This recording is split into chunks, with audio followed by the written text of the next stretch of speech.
இறைவேண்டல் பார்க்க போறோம். 7 நாட்கள் ஜெபத்தை பற்றி தியானித்திருக்கிறீர்கள். நிச்சயமாக இந்த 7 நாட்களில் நிறைய பேர் புதுசா ஜெபம் பண்ண ஆரம்பிச்சிருக்கணும். அப்படி ஆரம்பிக்கவே இல்லை. கொடியேற்றத்துக்கு முன்னாடி எப்படி இருந்தோமோ அப்படித்தான் நாங்கள் இருப்போம், நீங்கள் எதனாலும் சொல்லிக்கோங்க அப்படின்னு இருந்தீங்கன்னா, இந்த 7 நாட்கள் இந்த திருவிழாவும் சரி மறையுறையும் சரி ஆண்டவர் நம்முடன் பேசி இருக்கிறார். ஏன்னா சீடர்கள் இயேசுட 2 வரத்தை தான் கேட்டாங்க. எங்களுக்கு வீடை கொடுங்க, பொண்டாட்டியை கொடுங்க, பிள்ளையை கொடுங்க, எங்களுக்கு வசதியை கொடுங்க கேட்கவே இல்லை. சீடர்கள் நமக்கு முன்னுதாரணமாக 2 காரியம் தான் கேட்டாங்க. லூக்கா நற்செய்தி 17வது அதிகாரத்தில் 5வது வசனத்தில், இயேசுவே எங்கள் நம்பிக்கையை அதிகமாகும். ஏன்னா நம்பிக்கையின் அளவுதான் வெற்றி, வெற்றியின் அளவு நம்பிக்கையின் அளவு. ஒருத்தனுக்கு நம்பிக்கை, இயேசு சொல்கிற நம்பிக்கை இருக்கும் என்றால் அவன் வெற்றி பெறுவான். எங்களுக்கு நம்பிக்கை அதிகமாக்கும். 2வது என்ன கேட்டாங்க? லூக்கா நற்செய்தி 11ஆம் அதிகாரத்தில் 1வது வசனத்தில், இயேசுவே எங்களுக்கு ஜெபிக்க கற்றுத்தாரும். ஏன்னா சீடர்கள் இயேசுகிட்ட ஜெபிக்க தெரியாதுன்னு சொன்னாங்க. எங்களுக்கு ஜெபிக்க கற்றுத்தாரும். இந்த 2 இருந்தால் நம்ம வாழ்க்கையில் வெற்றி பெற்றுரும். ஒன்று, நமக்கு ஜெபிக்க தெரியணும். 2வது, நமக்கு நம்பிக்கை இருக்கணும். அதிலே ஒன்றுதான் திருச்சபை. நமக்கு இந்த ஆண்டு ஜெபிக்க கற்றுக்கொள்ளுங்கள். ஏன்னா நம்ம நிறைய பேர் ஜெபிக்கிறது இல்லை. நம்ம எதெல்லாம் ஜெபம்னு நினைக்கிறோம் தெரியுமா? காலையில் வீட்டை விட்டு வெளியே போகும்போது எல்லா படத்தையும் தொட்டு தொட்டு தொட்டு கும்பிடுவோம். எல்லா படத்தையும் தொட்டு கும்பிடுவோம். அந்த புதுமை எண்ணெயை எடுத்து நெத்தியில் போட்டு ஏசப்பா என்னையை காப்பாற்றும். இது ஜெபம் கிடையாது. நம்ம வேளாங்கண்ணிக்கு போனாலும் அங்கே தேங்காய் எடுத்துக்கிட்டு, பழத்தை எடுத்துக்கிட்டு, மாலை எடுத்துக்கிட்டு, மெழுதிரி எடுத்துகிட்டு வரிசையாக போய் மாதாட்ட கும்பிட்டு இப்படி கும்பிட்டுட்டு வருவோம். அதுவும் ஜெபம் கிடையாது. நம்ம நேர்ச்சை போட்டு நமக்கு வாழ்க்கையில் பெரிய வெற்றி வரணும்னு புளியம்பட்டியில் போய் மொட்டையை போட்டு வேளாங்கண்ணியில் மொட்டையை போடுவோம். அதுவும் ஜெபம் கிடையாது. நம்ம இங்கேருந்து பாத யாத்திரை போய் வேளாங்கண்ணியில் காவியை கட்டி கொண்டு போய் இறக்கி வச்சுட்டு வருவோம். அதுவும் ஜெபம் கிடையாது. நம்ம எதெல்லாம் ஜெபமும் நினச்சி பண்ணிக்கிட்டு இருக்கிறோமோ அது ஜெபம் கிடையாது. முதல்ல நமக்கு தெரிஞ்சுக்கணும்.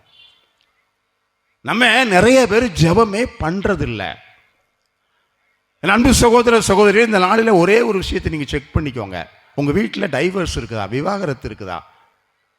உங்கள் வீட்டில் அப்பா எனக்கு சொத்து நிறையா கொடுத்தாரு, நான் அப்பாவோட சொத்தை விற்று தின்னுக்கிட்டு இருக்கேன், நான் ஒன்றுமே சம்பாதிக்கலை இருக்கீங்களா? என் பிள்ளைக்கு 35 வயசு ஆயிடுச்சு, நான் கல்யாணம் ஆகலை, நான் கேன்சர் நோயில் எங்கள் வீட்டில் ஒருத்தர் செத்து போயிட்டாங்க, எங்கள் வீட்டில் ஆக்சிடென்ட் ஆகி செத்து போனாங்க, நான் தொழில் ஆரம்பித்தேன் நஷ்டமாக போச்சு, என் பிள்ளைய கஷ்டப்பட்டு பொம்பளை பிள்ளைய படிக்க வச்சு அதை இன்ஜினியரிங் படிக்க வச்ச ஒருத்தன் கூட ஓடி போயிட்டா, நான் கல்யாணம் முடிச்சு 15 வருஷம் ஆகுது, எனக்கு குழந்தை இல்லை. இப்படி நிறைய விஷயங்கள் நம்முடைய வாழ்க்கையில் இல்லை இல்லை இல்லை இழந்திருக்கோம். அதுக்கு பல காரணங்கள் நீங்கள் சொல்லலாம். நேரம் சரியில்லைன்னு சொல்லலாம், இல்லை நமக்கு கிரகம் சரியில்லை, வந்தது சரியில்லை, வாச்சதும் சரியில்லை, பல காரணங்களை சொல்லலாம். கொஞ்சம் புத்தியோட இருந்தால் பிழைச்சிருக்கலாம் சொல்லலாம். இல்லை உங்க வீட்டில் ஒருத்தர் குடிகாரனாவே இன்னும் இருக்கிறார், எவ்வளவோ ட்ரீட்மெண்ட்டுக்கு போயாச்சு, எவ்வளவோ சொல்லியாச்சு, அவன் குடிச்சு செத்துக்கிட்டு இருக்கிறார். முதல் காரணம் என்ன தெரியுமா? உங்க வீட்டில் ஜெபிக்கிற ஆள் இல்லை. அப்பாவும் அம்மாவும் சம்பாதிச்சு போட்டால் குடும்பத்தை காப்பாற்றணும்னு நினைக்கிறோம், முடியவே முடியாது. அருளும் வேணும், பொருளும் வேணும்.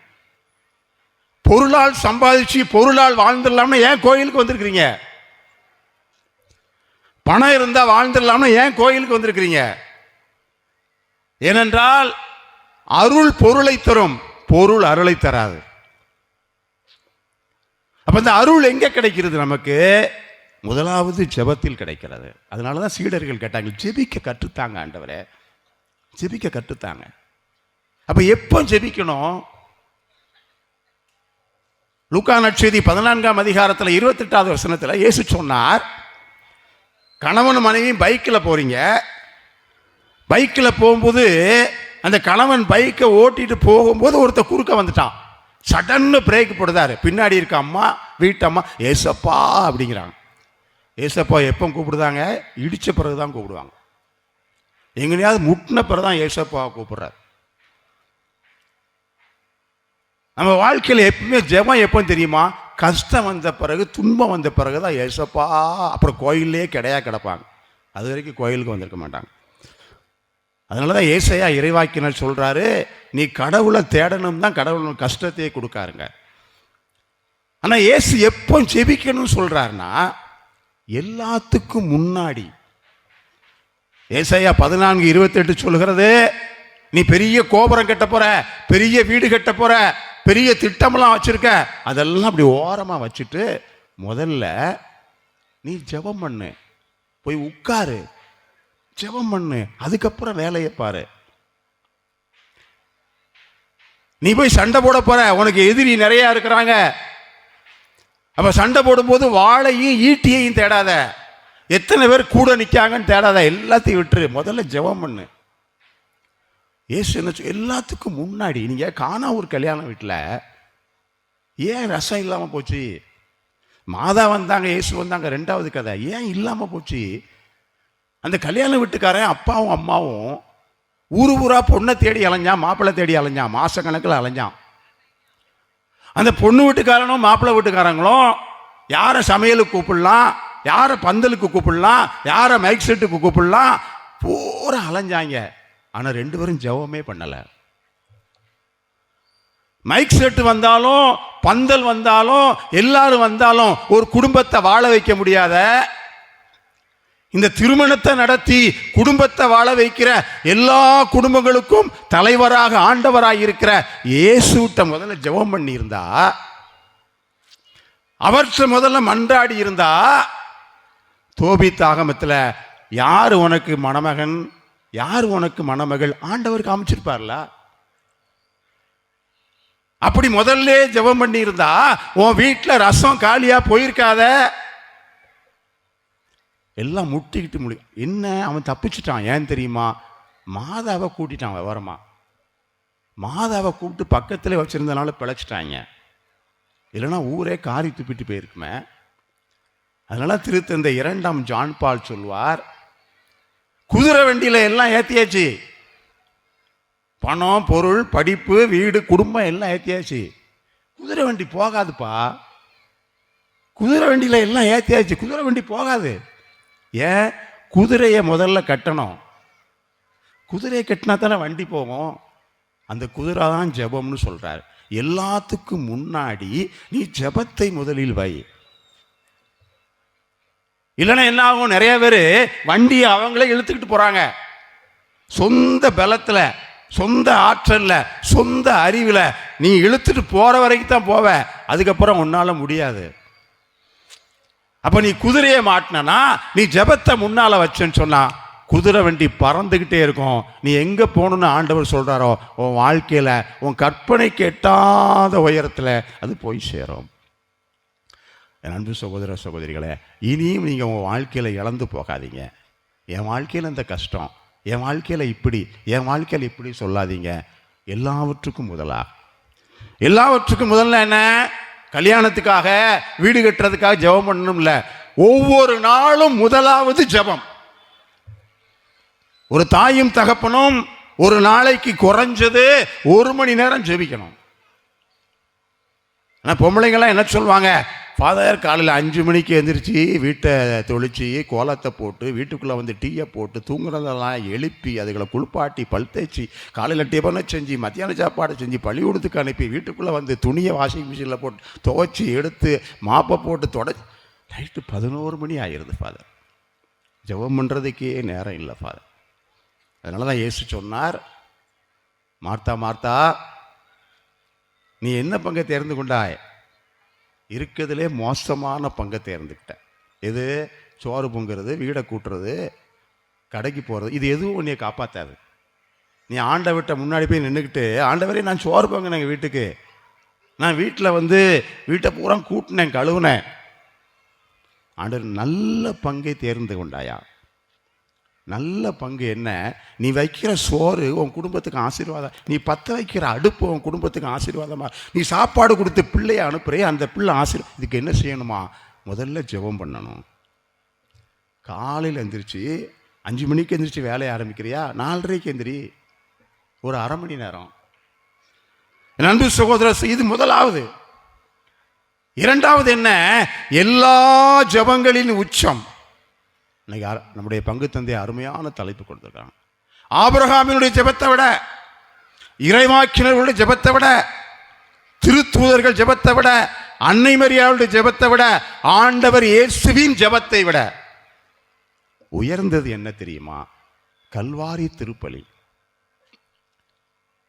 நம்ம எடுக்கிற, நம்ம போடுற நேர்ச்சைகள், நம்ம சிலர் உபவாசம் இருந்து ஜெபிப்போம்.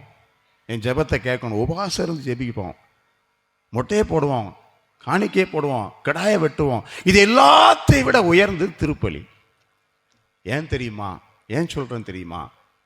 ஒரு மொட்டையை போடுறதோ, ஒரு பாதயத்தில் போறதோ, உபவாசம் இருந்து ஜெபிக்கிறதோ என்னுடைய முயற்சி. திருப்பலி என்னுடைய முயற்சி அல்ல.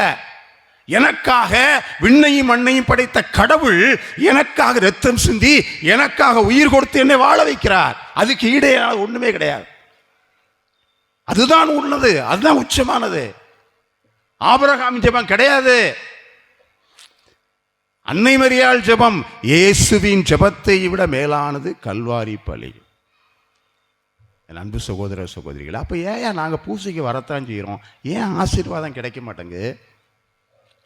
முதலாவது காரணம், பூசையை எப்படி ஒப்பு கொடுக்கணும் தெரியல. முன்னாடி சொல்லி கொடுத்தாங்க, இப்போ மறைக்கேள்வி இல்லை. நிறைய இடங்கள்ல திருமணம் ஆகிறவங்களுக்கு மறைக்கேள்வி கிடையாது. பிள்ளைக்கு யார் சொல்லி கொடுப்பா? ஏன்னா பிள்ளைக்கு அப்பா அம்மா தான் சொல்லி கொடுக்கணும். இந்த திருப்பலினா என்ன?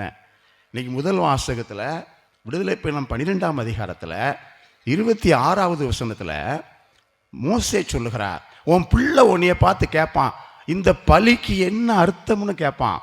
அப்போ உன் பிள்ளைக்கு நீ தான் சொல்லி கொடுக்கணும். ஆண்டவர் சொன்னார், நீ அந்த பிள்ளையை பார்த்து சொல்லணும், இது பாஸ்கா பலி, கடவுள் நம் குடும்பங்களுக்கு மீட்பளித்தார். பழைய ஏற்பாடு சொல்லுகிறது. அன்பு சகோதர சகோதரிகளை, இந்த திருப்பலியை நம்ம புரிஞ்சுக்கணும்னா இப்போமாவது புரிஞ்சுக்கணும். 2 விஷயத்தை தான் சொல்ல போகிறேன், நிறைய சொல்லலை. முதலாவது விஷயம் என்னன்னா, இந்த திருப்பலினா என்ன? ஏன்னா இந்த திருப்பலி எவ்வளோ மேலானது, உன்னதமானது அப்படின்னு எனக்கே கூட தெரியாது. ரொம்ப நாளா நான் குருவானவர் ஆனாலும் கூட எனக்கு தெரியாது. ஆண்டவர் ஒவ்வொரு நாளும் எனக்கு கற்றுக் கொடுத்துக்கிட்டே இருக்கார். இது என்னதுன்னு கற்றுக் கொடுத்துக்கிட்டு இருக்கார். போன மாதம் ஒருத்தர் வந்தார், ஆயிரக்கணக்கான எடுத்துக்காட்டு. போன மாதம் ஒருத்தர் வந்தார், என் மகளை ஐடி படிக்க வச்சு சென்னையில் கல்யாணம் முடிச்சு கொடுத்துருக்குறேன். ஒரு 10 வயசு பிள்ளை இருக்குது. வீட்டுக்கார் மருமகனும் ஐடியில் தான் வேலை பார்க்காரு. 2 பேரும் 2 லட்ச ரூபா சம்பாதிக்கிறாங்க. ஆனால் 2 பேருக்கும் ஒத்து போகலை. ஃபாதர் மருமகன் சொல்கிறாரு, நான் அந்த வீட்டுக்கு போகக்கூடாது, என் வீட்டம்மா போகக்கூடாது, யாரும் வரக்கூடாது, இவளும் எங்கள் வீட்டுக்கு வரக்கூடாது. 2 பேருக்கு இடையில் டைவர்ஸ் வாங்க போகிறாங்க. நான் தான் முதல்ல சொன்னேன், உங்கள் வீட்டில் டைவர்ஸ் இருக்குதா? உங்கள் வீட்டில் பல்வேறு இழப்புகள் இருக்குதா? அவர் வந்து கேட்டார், டைவர்ஸ் போகிறாங்க. அப்போ அவர் சொன்னார், என் மருமகன் மகளுக்காக, குடும்பத்துக்காக நீங்கள் திருப்பலி வைங்க ஃபாதர். அவங்களுக்கு கவுன்சிலிங் கொடுக்கணும், அவங்களுக்கு அறிவுரைலாம் சொல்லி சரி பண்ணணும், திட்டணும். அவங்களுக்காக பூசை வைங்க, அவங்களுக்காக ஒரு 30 திருப்பலி வைங்க ஃபாதர். போன வாரம் ஃபோன் பண்ணார், ஃபாதர் என் மருமகன் ரொம்ப மாறிட்டார், இப்போ 2 பேருக்குள்ள ஒரு நல்ல அண்டர்ஸ்டாண்டிங் வந்துருச்சு, இன்னும் அவங்களுக்காக பூசை வைங்க ஃபாதர். பாருங்கள், நம்ம கூட வாழ்ந்துக்கிட்டு இருக்கிற மக்கள், எங்கள் பங்கில் பாட்டு கிளாஸில் எல்லாரையும் டூர் கூப்பிட்டு போனோம். 15 பேர் டூர் கூப்பிட்டு போனோம், வேனில் கூப்பிட்டு போனோம். ஒரே ஒரு பொண்ணு மட்டும் வரல. அப்போ அந்த பொண்ணை முடிஞ்சு கூப்பிட்டு அவள் ஃப்ரெண்டும் கூட வந்தா. என்னம்மா நீ டூர் வரல? பொழுன்னு அழ ஆரம்பிச்சிட்டான். அழுது ஏன் டூர் வரலன்னு தானே கேட்டேன். அப்போ ஃப்ரெண்டு சொன்னால், ஃபாதர் இவளுக்கு ஒரு நோய் இருக்குது, அந்த நோய்க்கு பேர் பிலடெனில் சைனஸ். மருத்துவர்களுக்கு தெரியும். அந்த பிலடெனில் சைனஸுங்கிற நோய் லட்சத்தில் ஒருத்தருக்கு வரக்கூடியது. எங்கேயாவது பஸ்ஸில் போனால், வேனில் போனால், பைக்கில் உட்காந்துட்டு போனால், வீட்டில் கஷ்டமான வேலைகள்லாம் பார்த்தாங்கன்னா அந்த முதுகு தண்டு வடத்தில் நேராக கீழே கட்டி வந்துடும். அந்த கட்டி அப்படியே சிவப்பாக பழுக்கும், அப்படியே உடையும். 10 நாள் வலி வேதனை தாங்க முடியாது. அப்போ டாக்டர்கிட்ட போய் டாக்டர் சொன்னாங்க ஆப்ரேஷன் பண்ணுங்க சரியாயிரும். ரொம்ப உயர்ந்த டாக்டர்கிட்ட போய் ஆப்ரேஷன் பண்ணாங்க. 5 லட்ச ரூபா செலவழிச்சாங்க. மருந்து மாத்திரை சாப்பிட்டா சரியாகலை. இந்த பொண்ணு அழுதுகிட்டே இருக்கு. ஏன் அழுகுது தெரியுமா? டூருக்கு வரல, இந்த நோய் இருக்குது அப்படிங்கிறது இல்லை. 23 வயசு, கல்யாணம் முடிக்கணும். நீ கல்யாணம் முடிக்கிற வீட்டில் போய், மாப்பிள்ளை வீட்டில் போய் என் பொண்ணை பைக்கில் கூப்பிட்டு போவாதையே, பஸ்ஸில் கூப்பிட்டு போவாதேன்னு சொன்னால் எவனா கட்டிக்கிடுவானா? இல்லை கஷ்டமான வேலைலாம் பார்க்கக்கூடாது கட்டிக்கிடுவானா? எப்படி கல்யாணம் ஆகும்? அதுக்கு அழுதுகிட்டு இருக்கிறான். வழக்கமாக என்ன செய்வோம்? ஏதோ செய்வன கோளாறு இருக்கு போல, இந்த பிள்ளைக்கு சரியில்லை அப்படின்னு ஏதாவது செய்யலாமா, ஏதாவது போகலாமா? டாக்டரை கைவிட்டாச்சு, மருந்து மாத்திரை கைவிட்டாச்சு. அப்போ அழுதுகிட்டு இருக்கிறான். அப்போ நான் சொன்னேன், அந்த பொண்ணுகிட்ட சொன்னேன், நீ பாட்டு கிளாஸில் இருக்கிற, ஞாயிற்றுக்கிழமை திருப்பலிக்கு வர, ஏன் இந்த கோயிலில் தினமும் 5:30க்கு திருப்பலிகள் நீ வந்தானே? யோசித்தா. நம்ம எவ்வளோ பெரிய பிரச்சனையை சொல்லிக்கிட்டு இருக்கோம். இந்த ஃபாதர் பூசைக்கு வர சொல்லுதார். யோசித்தா. போ வீட்டுக்கு போனால், வீட்டில் அப்பா அம்மாட்ட சொன்னால், உன்னை அப்பா சொன்னார், ஆமாம் பூசைக்கு போனால் மட்டும் இந்த நோய் சுகமாக போதாகும். அவர் சொல்லுதார், அப்பா இல்லைன்னு சொன்னால் அம்மா ஆமான்னு சொல்லணும். நிறைய வீட்டில் அப்படி தான் நடக்கும். உன்னை அம்மா என்ன சொன்னாங்க? உங்கள்கிட்ட 5 லட்சம் 10 லட்சமாக கேட்டார், பூசைக்கு தானே வர சொன்னார், இவன் சும்மா தானே கிடக்கா, பூசைக்கு போனா என்ன, போயிட்டு வா. காலையில் 5:30க்கு பூசைக்கு வர ஆரம்பித்தான். பனி அடித்தாலும், மழை அடித்தாலும், குளிர் அடித்தாலும் கரெக்டாக 5:30க்கு டெய்லி பூசைக்கு வந்தான். இன்னையோட 4 வருஷம் ஆகுது. என்னைக்கு பூசைக்கு வர ஆரம்பித்தாலோ அன்னையிலேருந்து பஸ்ஸில் போகிறா, வேனில் போகிறா, கட்டி வரல, காயம் வரல, ஒன்றும் இல்லை, எல்லாம் சோகமாயிருச்சு. கரந்தட்டி ஆண்டவருக்கு நன்றி சொல்வோம். இது எப்படி நடக்கு தெரியுமா? எனக்கு நோய் இருக்கும், என் குடும்பத்தில் கஷ்டம் இருக்கும், இது எல்லாத்துக்கும் இயேசு சிலுவையில் ரத்தம் சிந்தி இருக்கிறார். இது எல்லாத்துக்கும் இயேசு உயிரை கொடுத்திருக்கிறார். அது எங்க நடக்குது? திருப்பலியில் நடக்கு. நான் திருப்பலிக்கு போகும்போது இன்னைக்கு நற்செய்தி வாசகம் வாசித்தாங்க பாருங்களேன். யோவான் 6ஆம் அதிகாரம் 51வது வசனத்திலிருந்து 58 வசனம், 8 வசனத்தில் வாசித்தீங்கன்னா, வரிக்கு வரி வாழ்வு கொடுப்பேன், வாழ்வு கொடுப்பேன், வாழ்வடைவீர்கள், வாழ்வடைவீர்கள், வரிக்கு வரி வாழ்வை தான் இயேசு பேசுறார். என் உடலை உண்டு ரத்தத்தை குடித்தால் வாழ்வடைவாய். மீண்டும் மீண்டும் இயேசு சொல்லுகிறார். அந்த வாழ்வு எங்க கிடைக்கு தெரியுமா? திருப்பலியில கிடைக்குது. அதனால அந்த திருப்பலியை அன்பு சகோதர சகோதரிகளே, பழைய ஏற்பாட்டில் விடுதலை பயணம் 12ஆம் அதிகாரம் அன்றைக்கு முதல் வாசகம் இருக்குத, அங்கே பாஸ்கா பலி, ஒவ்வொரு குடும்பத்துக்கும் ஒரு ஆட்டை பலி கொடுக்கணும். எதுக்காக? 3 காரியம் நல்லா ஞாபகம் வச்சுக்கோங்க. ஒன்று, ஒரு சம்பவம், ஒரு நிகழ்வு. 2வது ஒரு கொண்டாட்டம். 3வது வழிபாடு. இஸ்ராயேல் மக்களுக்கு என்ன சம்பவம் நடந்தது? அவர்கள் எகிப்திலே அடிமையாக கிடந்தார்கள். பார்வோனிடம் ஒரு இனமே அழிய போகுது. சாப்பிட்றதுக்கு உணவு கிடையாது, குடிக்க தண்ணி கிடையாது. அப்ப கடவுள் என்ன செய்தார்? நான் உங்களுக்கு விடுதலை கொடுப்பேன். இந்த 14ஆம் அதிகாரத்தில் பார்த்தீங்க சொன்னா, கடவுள் சொன்னா, நீ நிலை குலையாதே, அஞ்சாதே, நான் உனக்கு விடுதலை கொடுப்பேன். அப்ப கடவுள் சொன்னது மட்டும் இல்ல, அடிமைத்தனத்திலிருந்து விடுதலை கொடுத்தார். இது ஒரு சம்பவம். இஸ்ராயேல் மக்களுக்கு பெரிய ஆசீர்வாதம். கடவுள் நமக்கு விடுதலை கொடுத்திருக்கிறார். அப்ப என்ன செய்யணும்? அதை கொண்டாடுங்கள். வீட்டுக்கு ஒரு ஆட்டை அடித்து பலி கொடுத்து நீங்கள் கொண்டாடுங்க. அப்ப சம்பவம், ஒரு நிகழ்வு. 2வது கொண்டாட்டம். 3வது என்ன? இன்னைக்கு முதலாவது வாசகம் விடுதலை பயணம் 12ஆம் அதிகாரத்தில் 24வது வசனம் 25வது வசனத்தில் கடவுள் சொன்னார், இதை வழிபாடாக நிறைவேற்றி வாருங்கள். இது ஒரு நியமமாக நிறைவேற்றி வாருங்கள். இந்த நியமம்னா நமக்கு ஒரு வார்த்தை புரியும். நியமம் என்ன? மாண்புயர் பாடல்ல பாடுவோம், பழைய நியம முறைகள் அனைத்தும்.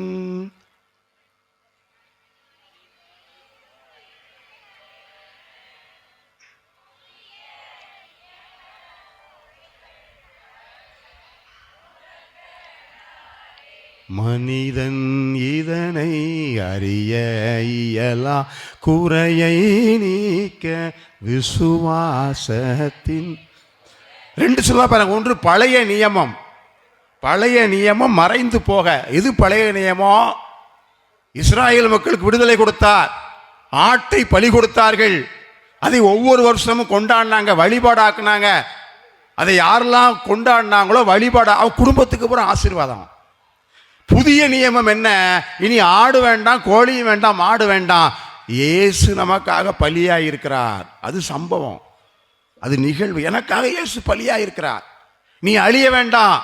சாபத்திலேயோ பாவத்திலேயோ துன்பத்திலேயோ நோயிலேயோ பேயாலோ பிசாசோல உனக்கு அழிவு கிடையாது. இயேசு சிலுவையில் எனக்காக பலியாய் இரத்தம் சிந்தினார். அதை இயேசு கொண்டாடினார். எப்போ? பெரிய வியாழக்கிழமை அன்னைக்கு தன் உடலை இரத்தத்தை கொடுத்து கொண்டாடினார். கொண்டாடிட்டு என்ன சொன்னாரு? இதை என் நினைவாக நீங்கள் வழிபாடாக செய்யுங்கள். அதுதான் திருப்பலி. இஸ்ராயேல் மக்களுக்கு 3 காரியம் இருந்தது. ஒரு நிகழ்வு, ஒரு கொண்டாட்டம், ஒரு வழிபாடு. நமக்கு அப்படித்தான். அப்ப கல்வாரி பலியில இயேசு இறக்கும் போது, ரத்தம் சிந்தும் போது என்னெல்லாம் ஆசீர்வாதம் உண்டோ அது திருப்பலியில கிடைக்குது. என் அன்பு சகோதர சகோதரிகளே, திருப்பலியில இயேசு வாரார். லத்தீன் அமெரிக்க நாட்டில் அருட்சகோதரி ஃப்ரிட்ஜ் மெக்கன்னான்னு உயிரோடு இருக்கிறாங்க. அவங்க எழுதியிருக்கிறாங்க, இவ்வளோ மாதிரி கோயிலெலாம் கிடையாது. ஒரு தெருவில் பூசை, பட்டிக்காடு, ஒரு மேசை போட்டிருக்காங்க. அங்கேருந்து குருவானவர் திருப்பலி ஆடையெல்லாம் அணிஞ்சு வரார். வருகை பாடல் பாடுதாங்க. அந்த குருவானவர் வந்ததும் பின்னாடி ஒரு அம்மா சாக்கு முடையை தூக்கிட்டு வராங்க. இது நடந்தது. எல்லாரும் நினச்சாங்க இந்த அம்மா காணிக்கை கொண்டு வருது போல, ஏதோ பெரிய வாழைத்தார் தூக்கிட்டு வரும், கத்தரிக்காய் தூக்கிட்டு வரும். அந்த பீடத்துக்கு முன்னாடி விரிச்சு போடுதா, அவ பையன் 11 வயசு பையன், உடம்பெல்லாம் கொப்பளமாகி டாக்டர்கள் கைவிட்டு நடக்க முடியாத ஒரு பையனை கொண்டாந்து விரிச்சு போட்டு அவ உட்காந்துருக்கா. வயசான அம்மா, படிக்காத பொம்பளை, ரொம்ப கஷ்டப்பட்ட பொம்பளை. திருப்பலி நடக்கு, சாதாரண திருப்பலி தான். வாசகம் நடக்குது, காணிக்கை பகுதி நடக்குது, நற்கருணை கொடுத்து முடிக்காங்க. நற்கருணை கொடுத்து முடிச்சதும் நன்றி ஜெபம் சொல்லும்போது அந்த சிஸ்டர் முன்னாடி பார்க்காங்க, பையனை காணும். ஏன்னா இங்கே தான் போட்ட அந்த அம்மா போட்டு போனால் அவன் பூரா நோயின் நொடியுமா நடக்க முடியாமல் சாக போகிற பையனை கொண்டாந்து போட்டால் ஆளை காணுமே. இப்போ பூசை முடிஞ்சு அந்த அம்மாவை கூப்பிட்டு அந்த சிஸ்டர் கேட்குறாங்க, ஏம்மா உன் பையனை கொண்டாந்து போட்டியம்மா, எங்கே உன் பையன்? அந்த படிக்காத அம்மா சொல்லுது பாருங்க, சிஸ்டர் பூசையில் இயேசு வந்தார், நீங்கள் பார்க்கலையா? அவர் என் பையனை சுகமாக்கிட்டாரு. அங்கே பாருங்க, கையை காமிக்கிறாங்க, கிரிக்கெட் விளாண்டுக்கிட்டு இருக்கான். ஒரே பூசையில் இயேசு வந்தார், நீங்கள் பார்க்கலையா? அந்த அம்மா பார்த்தாங்க. படிக்காத அம்மா தான், ஆனால் விசுவாசம். அந்த அப்பத்தை உயர்த்தும் போது, ரசத்தை உயர்த்தும் போது இயேசு வந்தார். ஒவ்வொரு திருப்பலியில் வரா, இயேசு வாரா. இப்போ இயேசு வந்தார், நீங்க பார்க்கலையா? அவர் தான் என் மகனுக்கு உயிரை கொடுத்தார். ஒரு கிராமத்தில், சங்கரன்கோயில் பக்கம் ஒரு கிராமத்தில் அந்த நிகழ்ச்சியை நான் சொல்லிக்கிட்டு இருக்கிறேங்க. ஒரு அம்மா அழுதுகிட்டே இருக்காங்க, பூசை ஃபுல்லாக அழுக. ஒரு தாயோட கண்ணீர் பாருங்க. நற்கருணை வாங்குறாங்க, அப்பவும் அழுகுதான். அப்போ முடிஞ்சு கேட்டேன், என்னம்மா பூசை பூரா அழுதுகிட்டே இருக்கேன்? என்ன? என் பையன் 9ஆம் கிளாஸ் படித்தான் ஃபாதர், ஃபெயில் ஆகிட்டான். ஃபெயில் ஆனது எங்களுக்கே தெரியாது, ஆனால் எங்கேயோ ஓடி போயிட்டான். இன்றைக்கி 6 நாள் ஆச்சு ஃபாதர், எல்லா இடமும் தேடி பார்த்துட்டோம். சொந்தக்காரங்க வீட்டில் போகிறான், தேடிட்டான் ஃபாதர், அவனை காணும் ஃபாதர். உயிரோடு இருக்கானா, செத்து போயிட்டானா என் பையன். பரீட்சையில் ஃபெயில் ஆகிட்டான்னு போயிட்டான் ஃபாதர். நாங்கள் கண்டிக்க போகிறோமா, அடிக்க போகிறோமா? இப்படி போயிட்டானா நம்ம அழுகுறான், என் பையன் செத்து போயிருந்தானோ. அப்போ நான் சொன்னேன், இந்த திருப்பலி முடிஞ்சு போவான், பையன் வருவான், போ, நீ பயப்படாத போ. கோயிலை விட்டு வெளியே போகல, அவங்க வீட்டில் இருந்து ஆட்கள் வந்து, ஏமா பையன் வந்துட்டாமா, அந்த மாதிரி சைக்கிளில் வந்துக்கிட்டு இருக்கான் பாருன்னு. பூசை முடிஞ்சு போகிறதுக்குள்ள அந்த பையன் வந்துட்டான் பாருங்கள். அந்த பூசையில் அம்மா அழுதா பாருங்க. அந்த அம்மாவோட கண்ணீர், என் பையன் செத்து போயிட்டானா, ஓடி போயிட்டானான்னு 6 நாள் தேடி கிடைக்காத பையனை ஆண்டவர் திருப்பலி முடிந்ததும் கொண்டு வந்தார். கைதட்டி ஆண்டவருக்கு நன்றி சொல்வோம். அதனால தான் நம்ம இழந்து போனதுக்கு காரணம் என்ன தெரியுமா? நம்முடைய வாழ்க்கையில் நிறைய காரியங்களை இழந்து போனதுக்கு காரணம், நிறைய திருப்பலிகளை விட்டுட்டோம், நிறைய திருப்பலிகளை பங்கு பெற விட்டுட்டோம். 2வது, இயேசு கோயிலில் உயிரோடு இருக்கிறார். வேற எந்த சிஎஸ்சியில் கிடையாது, பெந்த கோஸ்த கிடையாது, எந்த கோயிலும் கிடையாது. நீ உலகத்தில் எல்லா மதமும் இருக்கு. அந்த மதத்தில் கோயிலுக்கு போனால் கோயிலுக்கு வரவங்களுக்கு சுண்டலை கொடுப்பாங்க, பொங்கலை கொடுப்பாங்க, ரொட்டியை கொடுப்பாங்க. எங்கேயாவது கடவுளை கொடுக்காங்களா? எந்த கோயிலையாவது கடவுளை கொடுக்காங்களா? ஆனா நம்முடைய கோயிலில் மட்டும்தான் கடவுளை கொடுக்குறாங்க வார எல்லாத்துக்கும். நீ கை நீட்டின கடவுளை கொடுக்காங்க, நீ நாக்கை நீட்டினோட இவரை எங்கேயாவது உண்டா? நம்ம எவ்வளோ பாக்கியம் பெற்றவங்க பார்த்தீங்களா? அந்த கடவுள் இந்த ஆலயத்தில் உயிரோடு இருக்கிறார். ஏன்னா நான் தமிழ்நாடு பூரா போய் கேட்குறேன் மக்கள்கிட்ட, கடவுள் எங்கே இருக்கார்?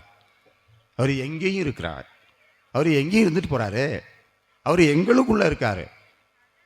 ஒருத்தர் கூட கடவுள் நற்கருணையில் உயிரோட இருக்காருன்னு சொல்லலைங்க. ரொம்ப வேதனையான விஷயம்.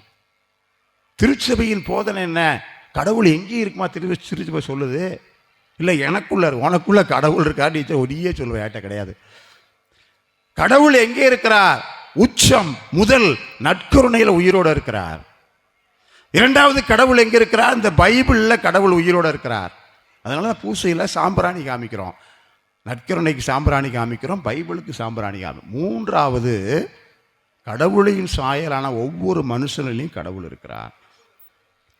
என் அன்பு சகோதர சகோதரிகளே, அப்போ இங்கே இயேசு உயிரோடு இருக்காருன்னா யாருக்காக? இந்த ஊரில் இருக்கிற ஒவ்வொருத்தருக்காக. உன் குடும்பத்தில் என்ன பிரச்சனை, என்ன கஷ்டம், அவரால் ஆகாதது ஒன்றுமில்லை. அப்புறம் ஏன் எனக்கு ஆகல? நீ வரலை அவர்கிட்ட.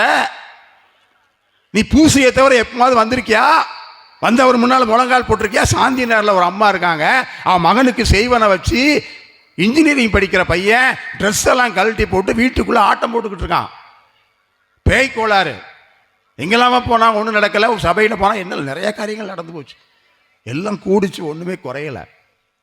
வந்து கேட்டான், என் பையனுக்கு ஜெபம் பண்ணணும். ஏன் நீ ஜெபம் பண்ண மாட்டியா? அதுக்கு ஃபாதர் தான் ஜெபம் பண்ணணுமா? இப்போது கோயிலில் போய் நற்கருணைக்கு முன்னாடி தினமும் 1 மணி நேரம் ஜெபம் பண்ணணும். அது காலையிலையோ சாயந்தரமோ 1 மணி நேரம் ஜெபம் பண்ணணும். வெள்ளிக்கிழமை உன் மகனுக்காக திருப்பலி ஒப்பு கொடு. அந்த அம்மா காலையில் 1 மணி நேரம், மத்தியானம் 1 மணி நேரம் ஜெபம் பண்ணாங்க.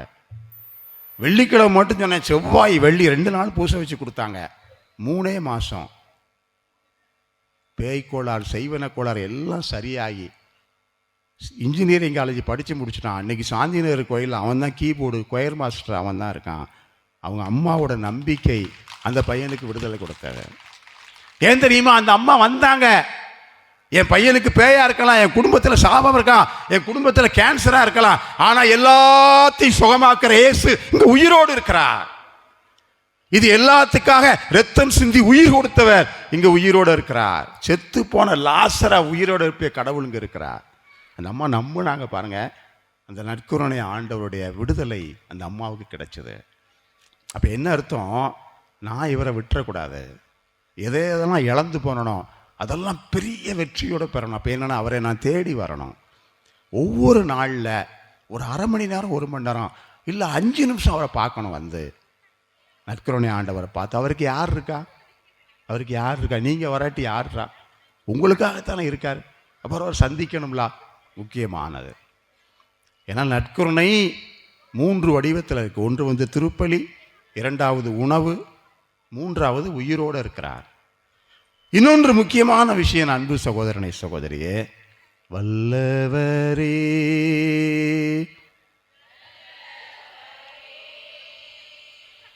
ஆராதனை ஆராதனை. கடைசியாக ஒரே ஒரு விஷயம் என்ன தெரியுமா?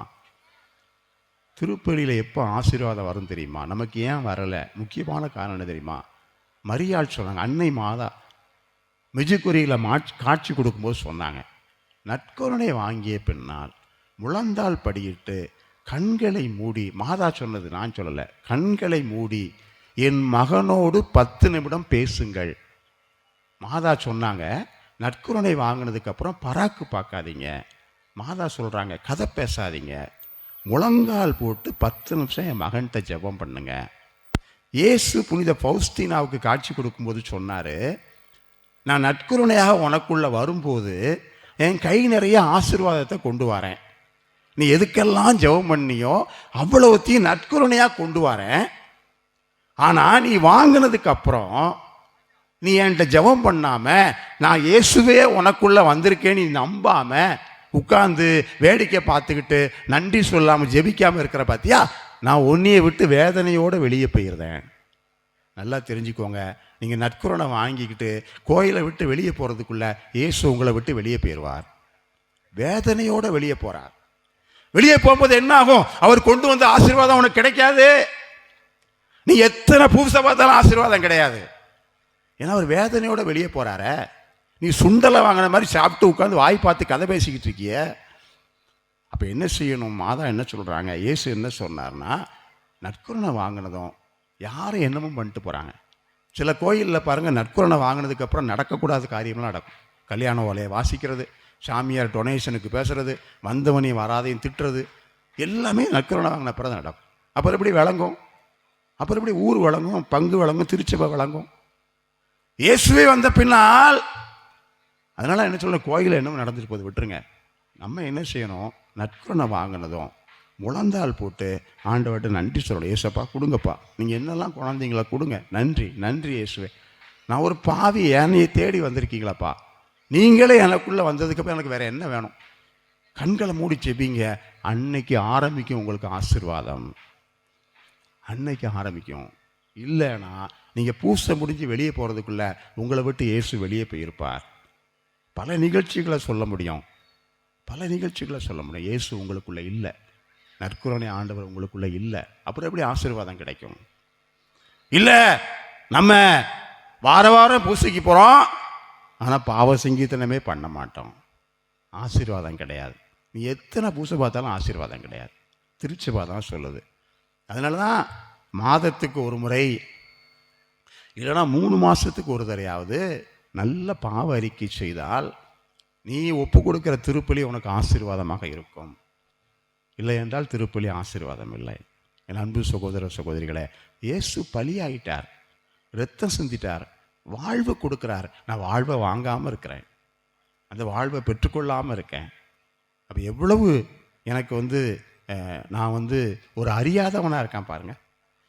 இன்னொன்று, நன்மை வாங்க வரோம், கையில் வாங்க வரோம், சரியா? ஏன்னா நீ உலக நாடுகள் பூரா பாருங்கள், எல்லா நாடுகள்லையும் திருச்சபை கிடையாது. இத்தாலி நாட்டில் 90% கத்தோலிக்க கிறிஸ்தவர்கள் கோயிலுக்கு போகிறதில்ல. 90%. போப்பாண்டவர் அங்கே தான் இருக்கார், கத்தோலிக்க திருச்சபை. ஆனால் 90% கோயிலுக்கு போகிறதில்ல. பிரான்ஸ், ஜெர்மனி, எல்லா நாடுகளிலும் திருச்சபை இல்லாமல் போவதற்கும் மக்களுடைய அடிப்படை காரணம் என்ன தெரியுமா? நற்கருணை மீது நம்பிக்கை இழந்தார்கள். அதனுடைய கடைசி அடையாளம் தெரியுமா? கையில் நன்மை வாங்கிறது. கையில் நன்மை வாங்கினா என்ன? இயேசு தான், வேற யாருக்கு? இயேசு தான் வாராரு. ஆனால் எப்படி வாங்குகிறோம் நம்ம? நீங்கள் சுண்டல் வாங்குறதுக்கு நற்கருணை வாங்க வித்தியாசம் பாருங்கள். கோயிலில் பாருங்கள், வித்தியாசமே தெரியாது. இப்படி வாங்கிட்டு அது வாட்டில் போயிடும். 1-2 வாங்கிட்டு என்ன அர்த்தம்? என்னையை கூப்பிடுதா இல்லை இது ஆமான்னு சொல்லுதா? பாருங்கள், ஒரு கலெக்டர் வந்தார்னா, ஒரு எஸ்பி வந்தார்னா துண்டை கக்கத்தில் வச்சுக்கிட்டு கையை கட்டிக்கிட்டு இப்படி நிற்கும், உடம்புல காமிக்கும், மரியாதையை உடம்புல காமிக்கும். ஒரு பள்ளிக்கூடத்துக்கு பையன் போனால் கையை கட்டிக்கிட்டு இப்படி நிற்கும் வாத்தியார் முன்னாடி, உடம்புல தானே காமிக்கிற. விண்ணையும் மண்ணையும் படைத்த கடவுள் ஒன்னிய ஒரு மனுஷனா நினச்சி வான்ட்ட வாராரு, நீ இப்படி வாங்கிக்கிட்டு அப்படின்னு போன என்ன அர்த்தம்? எவ்வளோ பெரிய வேதனை ஆண்டவருக்கு, அவமானம். விளங்குமாப்போம் இந்த திருச்சபை விளங்குமா? நம்ம தான் விளங்குவோமா? அதனால அந்த காலத்தில் முழங்கால் போட்டாங்க. உனக்கு நம்பிக்கை இருக்கு இல்லையா? முழங்கால் போட்டால் என்ன அர்த்தம்? நான் அவரை ஆராதிக்கிறேன், மரியாதை கொடுக்குறேன். இன்னும் நற்கருணை நாக்கில் வைக்கும்போது தட்டு பிடிப்பாங்க, ஏதாவது தூள் விழுந்துச்சுன்னா தட்டில் விழுந்திருக்கும். இப்போ அப்படி இல்லை, அவ்வளோதான். கோயில் பூரா நற்கருணை சிந்தி கிடக்கு. மிகப்பெரிய வேதனை. திருச்சபையினுடைய கடைசி காலகட்டத்தில் என்ன நடக்க போகுதோ பயமாக இருக்குது. என் அன்பு சகோதர சகோதரிகளே, நற்கருணை எல்லாவற்றுக்கும் உச்சம், அதைத்தான் கொண்டாடுகிறோம். ஜெபத்துக்கு மட்டுமில்லை, வாழ்வுக்கு, விடுதலைக்கு, மீட்புக்கு, எல்லாவற்றுக்கும் உச்சம். முழங்கால் படியிடுவோம், ஆண்டவர்கிட்ட ஜெபிக்க போகிறோம். இயேசு ஆண்டவர் இந்த நாளில் நம்முடைய கண்களை திறக்குமாறு, நம்முடைய விசுவாசத்தினுடைய கண்களை திறக்குமாறு, நம்முடைய குடும்பங்கள் வாழ்வு பெற வேண்டாம். எல்லாவற்றுக்குமாக நம்முடைய குடும்பத்தில் இன்றைக்கி என்னென்ன பிரச்சனைகள் இருக்கோ எல்லாத்துக்கும் ஆண்டவர்கிட்ட ஜெபிங்க. எவ்வளோ பெரிய பிரச்சனையாக இருக்கட்டும், நோயாக இருக்கலாம், குடும்பத்தில் சாபமாக இருக்கலாம், குடும்பத்தில் பேய்கோளராக இருக்கலாம், குடும்பத்தில் கல்யாணமாகாமல் இருக்கலாம், வேலை கிடைக்காமல் இருக்கலாம், தொழிலில் நஷ்டமாக இருக்கலாம். நீ பயப்படாத. எல்லாத்துக்காக இயேசு ரத்தம் சிந்தி இருக்கிறார். எல்லாத்துக்காக இயேசு உயிரே கொடுத்துருக்கிறார். அந்த உயிரே கொடுத்த கடவுள் தான் பலியாகி உணவாகி இது நம் முன்னால் இயேசு இருக்கிறார். அவர்கிட்ட கேள், எல்லாத்தையும் கேள். ஆண்டவர்கிட்ட நம்பிக்கையாக கேள். இயேசுப்பா, எனக்காக உயிரோடு இருக்கீங்களப்பா.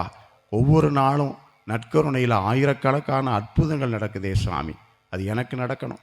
வேளாங்கண்ணியில் நடக்கிற அற்புதங்கள் அன்னை மரியாளுடைய அற்புதங்கள் அல்ல. அன்னை மரியாளுடைய ஜெபத்தை கேட்டு இயேசு அற்புதம் செய்கிறார். புளியம்பட்டியில் அந்தோணியார் அற்புதம் செய்கிறதில்ல, அந்தோணியாருடைய ஜெபத்தை கேட்டு இயேசு அற்புதம் செய்கிறார். உலகம் முழுவதும் நற்கருணையினால் ஆயிரக்கணக்கான அற்புதங்கள் நடந்துக்கிட்டே இருக்குது. இந்த நாளில் கேளுங்க, இயேசப்பா எனக்கு வேணும் ஆண்டவரே, இந்த நாளில் எனக்கு அற்புதம் வேணும். நீ கேளு, கண்ணீரோட கேளு. இயேசப்பான்னு கூப்பிட. உன் கண்ணீர் வேதனை கஷ்டத்தெல்லாம் அவர்கிட்ட கொட்டு. அதுக்காகவே இப்போ வந்திருக்கிறார். அதுக்காகவே இங்கே எழுந்து நிற்கிறார். அதற்காகவே முன்னாடி நிற்கிறார் ஆண்டவர் இயேசு. நீ அழுதா பொறுக்காத ஆண்டவர், நீர் கண்ணீர் வடித்தா பொறுக்காத ஆண்டவர். இயேசப்பா, என் குடும்பத்துக்கு வருமானம் இல்லை ஆண்டவரே, நான் செய்கிற தொழிலெல்லாம் நஷ்டமாகுது சாமி. என் பிள்ளைக்கு வயசாகி நான் கல்யாணம் ஆகாமல் இருக்குது ஆண்டவரே. கல்யாணமான பிள்ளை ஓடி வந்து என் வீட்டில் இருக்கா சாமி. ஆண்டவர்கிட்ட கேளு, நம்பிக்கையோடு கேளு. எல்லாத்துக்கும் விடுதலையும் எல்லாத்துக்கும் பதிலும் மீட்பு இயேசுவிட்ட இருக்கு. ஆண்டவர்கிட்ட கேளு, என்னுடைய நோய் சுகமாகணும் ஆண்டவரே, என் கையை தூக்க முடியல ஆண்டவர். இயேசுப்பா, என் கையை சுகமாக்கு, இப்பவுமே இடது கை சுகமாகட்டும் ஆண்டவர். ஆண்டவர்கிட்ட கேளுங்க. உனக்கு வேண்டி எல்லாம் அவர்கிட்ட இருக்கு. அவர்கிட்ட இல்லாதது ஒன்றும் கிடையாது. எல்லா வாழ்வும் மீட்பு இயேசுப்பா. ஆண்டவரே, கண்ணீரை துடைப்பார். ஒரு உயிரோட வாழ்கிறது ஆண்டவரே. என்ன செய்வாங்க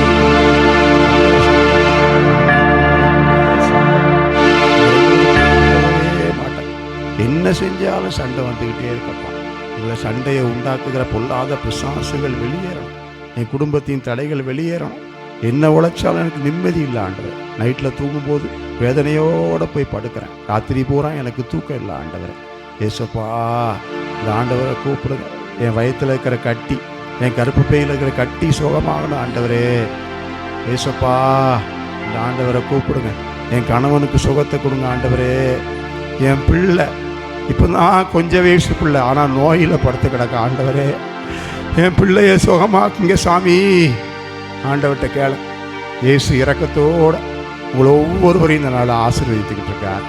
இயேசு ஆண்டவரே, எலும்புகளுக்கும் சதைகளுக்கும் உயிரை கொடுத்த ஆண்டவரே, உரு கொடுத்த தெய்வமே, இரக்கமாயுங்க சாமி. சொல்ல முடியாத வேதனைகள் கஷ்டம் சாமி, சொல்ல முடியாத வேதனைகள் கஷ்டங்கள்.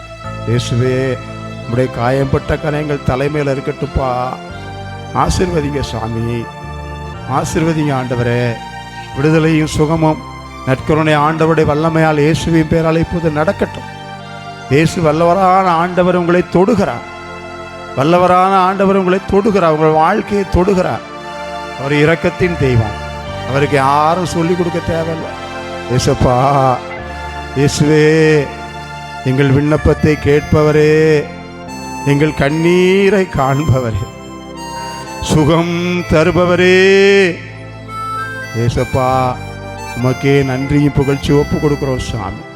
என் விண்ணப்பத்தை கேட்பவரே, என் கண்ணீரை காண்பவரே, சுகம் தருபவரே, ஸ்தோத்திரம் இயேசு. மீண்டுமாக இயேசுப்பா, மனம் இறங்குங்க ஆண்டவரே. இயேசுவே,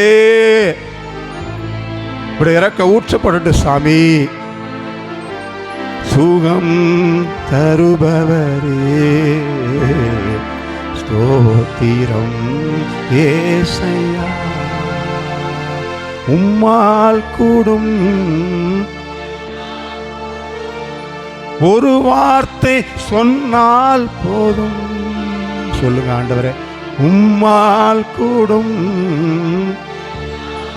ஒரே வார்த்தை கட்டளையிடுங்க ஆண்டவரே. இயேசுவின் பேரால நடக்கட்டும். இப்போ எல்லா கட்டிகளும் சுகமாகட்டும் இயேசுவின் பேரால. சாப கட்டுகள் முறிக்கப்படட்டும் இயேசுவின் பேரால. இயேசுவின் வல்லமை செயல்பட்டு நம்ம மத்தியில.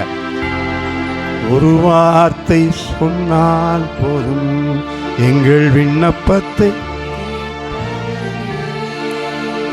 எம் கண்ணீரை காண்பவரே, சுகம் தருபவரே, ஸ்தோத்திரம் இயேசையா. அவருடைய கைகளை விரித்து ஆண்டவர் உங்களை ஆசீர்வதிக்கிறார். நம்ம மடிப்பிச்சை கேட்ட மாதிரி, இசப்பா இதோ நாங்கள் பெற்றுக்கொள்கிறோம் சாமி, எங்களுக்கு கொடுங்க ஆண்டவரே. நீங்கள் கொடுக்கறதுக்கு தானே வந்திருக்கீங்க, கொடுங்க ஆண்டவர். உலகம் தரையில்லாத எல்லாத்தையும் கொடுக்கிறவரே, கொடுங்க ஆண்டவர். நாங்கள் பெற்றுக்கொள்கிறோம். ஒவ்வொருத்தருக்கும் ஆண்டவர் அவருடைய ஜெபத்தை எல்லாம் கேட்டு, நீ கேட்பதற்கு அதிகமாக உன்னை கொடுத்துக்கிட்டு இருக்கிறார், நீ கேட்பதற்கு அதிகமாக கொடுக்கிறார். நல்ல தகப்பன் அவர். மீனை கேட்டால் பாம்பை கொடுக்கிறவர் அல்ல, கேட்பதற்கு அதிகமாக கொடுக்கக்கூடிய தெய்வம். கொடுங்க சாமி. எந்தெந்த குடும்பத்தில் என்னென்ன இல்லையோ எல்லாத்தையும் கொடுங்க ஆண்டவர். ஒப்பு கொடுக்குறோம் சாமி, நன்றியோடு ஒப்பு கொடுக்குறோம். இதனால் எங்களுக்காக பரிந்து பேசுகிற எங்கள் பாதுகாவலர்கள் புனித பேதுரு, புனித பவுலினுடைய இறைவேண்டலோடு சேர்ந்து ஒப்பு கொடுக்குறோம். எங்களுக்காய் பரிந்து பேசுகிற எங்கள் தாய் அன்னை மரியாளுடைய இறைவேண்டலோடு ஒப்பு கொடுக்குறோம். எங்களை ஆசீர்வதிப்பீராக. எல்லாரும் நான் சொல்ல சொல்ல அன்னை மரியாளுக்கு நம்ம குடும்பத்தை ஒப்பு கொடுப்போம். அன்னை மரியாள் நமக்காக, நம்முடைய குடும்பத்துக்காக நம்மோடு இருக்கிற தாய். எல்லாரும் நான் சொல்ல சொல்ல சொல்லுங்க. அன்னை மரியே, எங்கள் அன்பு தாயே, என்னையும் என் வாழ்வையும் என் குடும்பத்தையும் என் உழைப்பு தொழிலையும் உம்முடைய மாசற்ற திரு இருதயத்தில் ஒப்பு கொடுக்கிறேன். அம்மா மாதாவே, நான் முழுவதும் உமக்கே சொந்தம். அம்மா மாதாவே, நான் முழுவதும் உமக்கே சொந்தம். என் குடும்பம் முழுவதும் உமக்கே சொந்தம். இயேசுவை வளர்த்தது போல என்னையும் உம்முடைய அன்பு பிள்ளையாக வளர்த்தருளும். திருக்குடும்பத்தின் தாயே, எங்களுக்காக வேண்டிக் கொள்ளும். அருளிறைந்த மரியே வாழ்க, ஆண்டவரும் உடனே, பெண்களுக்குள் ஆசீர்வதிக்கப்பட்டவள் நீரே, உடைய திருவயிற்றின் கனியாக இயேசுவும் ஆசீர்வதிக்கப்பட்டவரே.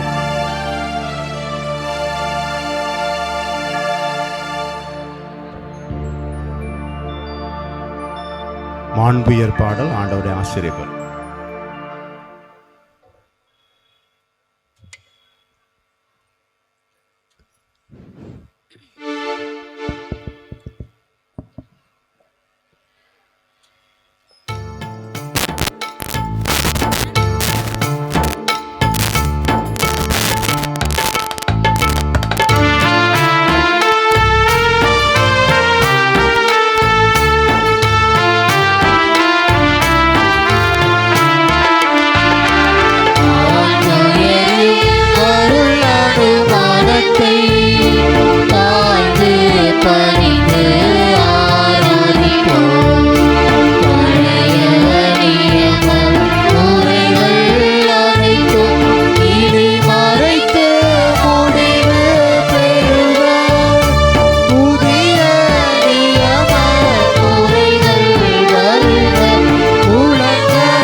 அழிவில்லா தன்னகத்தை கொண்ட அப்பம் இதுவே.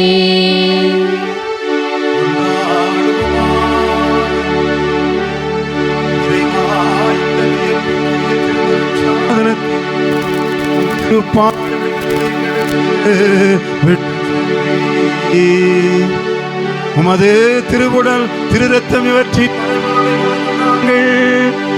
உம் மீட்பின் பலனை இடைவிடாமல் அனுபவிக்க அருள் புரியும். தந்தையாகிய இறைவனோடு தூயாவையின் ஒன்றிப்பில் என்றென்று வாழ்ந்து ஆட்சி செய்கின்ற உம்மை மன்றாடுகின்றோம்.